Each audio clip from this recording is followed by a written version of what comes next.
We do that in several ways. We study patients with this. Well, let's talk about the animals, because that's the issue on the table. And we do use what are called animal models, in which we neurosurgically remove a portion of the brain that we believe is responsible for processing memory.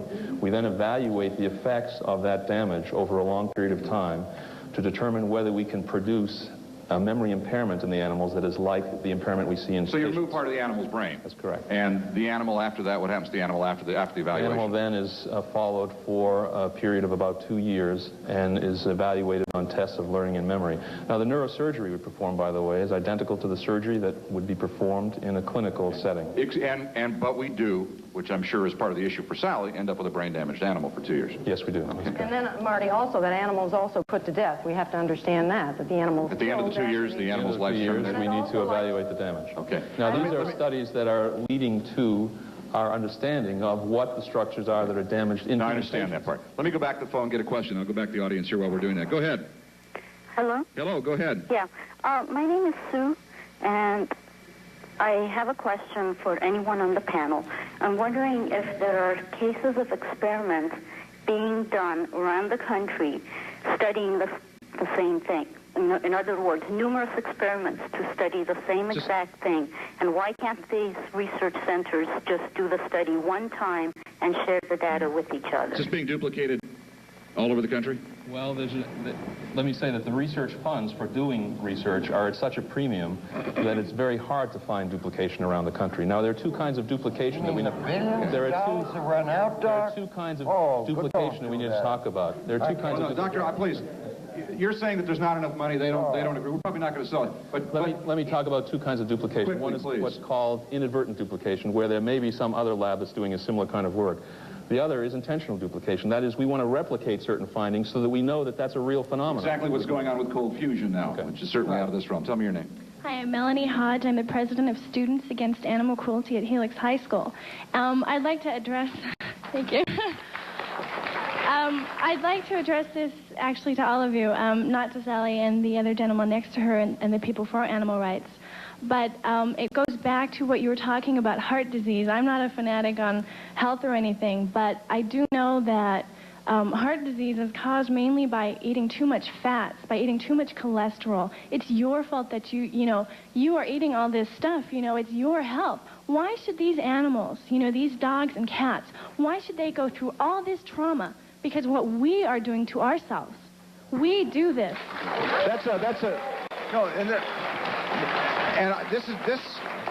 This question doesn't come as a surprise to any of you on the panel. If our eating habits were different, maybe we wouldn't have the problem. We wouldn't need to do the research. Go ahead. Melanie, you're absolutely right, Marty. There's no question that preventive medicine is going to play a bigger and bigger role in the quality of life for all of us. And Melanie, that was a very good question.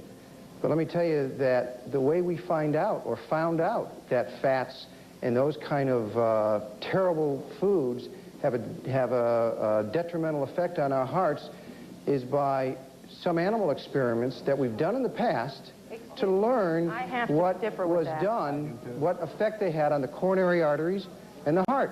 And I think we learned through that. Okay, all right, wait. Time. We've got to answer that. I mean, we can't let them get away with nonsense. Okay. Roger, answer it. Dr. Renner knows well that... Wait, Melanie, please, just for a second. Wait, time, everybody, time.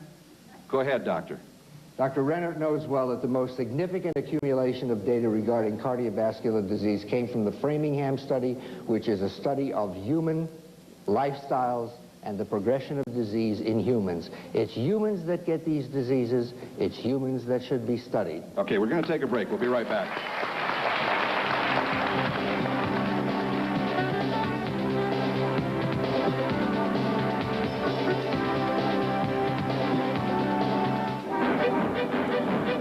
Why did the chicken cross the road? To open a $500 savings plan at San Diego Trust and Savings Bank, because they'll get checking free of monthly charges, free access to a huge ATM network, and round-the-clock phone service. Plus, the interest you'll earn isn't just chicken feed. So open a 724 savings plan at San Diego Trust. Hi. May I help you? It'll give you a good reason to... Listen to the heartbeat.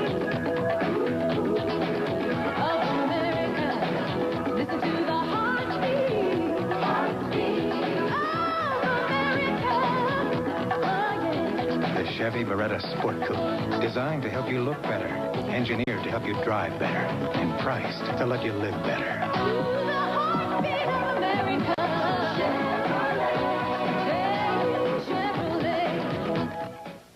UFO Upholstery Fabric Outlet is San Diego County's largest discount outlet for upholstery and drapery fabrics, decorating supplies, and foam. UFO has hundreds of thousands of yards of beautiful upholstery fabric, ranging from durable economy fabrics to the most exquisite, luxurious domestic and imported fabrics. Fabrics for your home, boat, car, or RV, all at savings of 50 to 70% off normal retail prices. You'll always find the best selection and biggest savings at UFO. Upholstery Fabric Outlet, 18th and Roosevelt in National City, and on North Melrose Drive in Vista. Okay, we are back live. Go ahead, tell me your name. Breck Melton, and I'm just here as a proud parent of a son that's had a transplant by Dr. Bailey. The main thing, he was born with congenital defect, multi-defects of his heart. He went through all the normal surgeries, and it came down to the easiest surgery was a heart transplant. There are 1,500 babies born every year of needing a heart transplant. And one of the surgery or the research being done is that cross-species transplantation, but that's because there aren't enough donors available to have enough hearts for these babies. And if there were, we wouldn't need to be doing research in the first place. But, you know, we do need it. Dr. Breslau, do you disagree that some people will have heart disease through no fault of their own and nothing that they might be able to change in their diet? That's undoubtedly correct, and there's been some beneficial fallout in historic time from some of the procedures that have been done. The cross-species transplants that we were talking about failed and led to the baby Faye fiasco, were transplants done in sheep, in calves, in goats, which have no relevance whatsoever to a baboon versus human transplant. Okay. They're not relevant. Let me introduce you to Marianne Melvin, because in this county, as we mentioned at the top of the program, dogs and cats that find their way, some dogs and cats that find their way to UCSD come from the pound. And what you want to see is that stopped? Yes. I'm the director of Stop Taking Our Pets.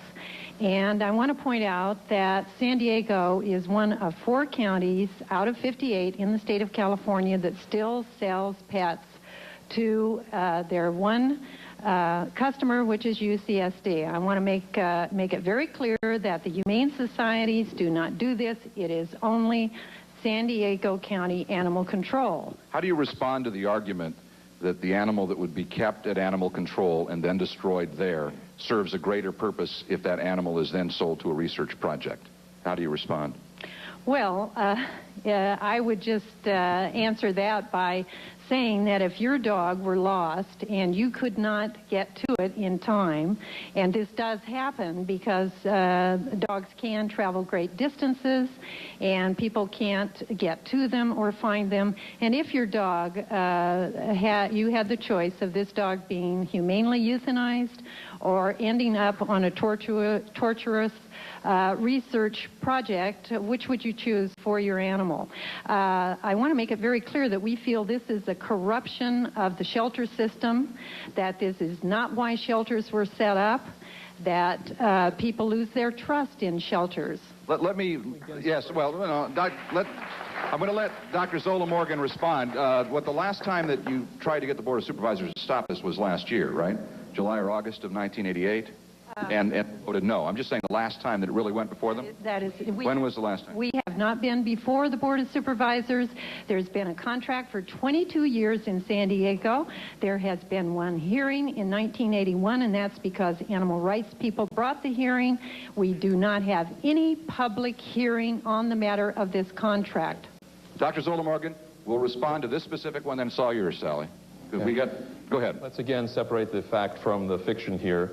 The reality is that the only dogs that are used at the university are the only animals from the pound that are used by the university are animals that have not been claimed by their owner, who have not been adopted, and who are scheduled to be euthanized at the pound. These are dogs who are scheduled to die at the pound. The university then obtains a small number of the total number of animals that are killed each year at the pound, and those animals are used in, for the most part, what are called acute experiments. That is, they are anesthetized, a procedure is done on them, the animals never recover, they suffer no pain and discomfort during that procedure.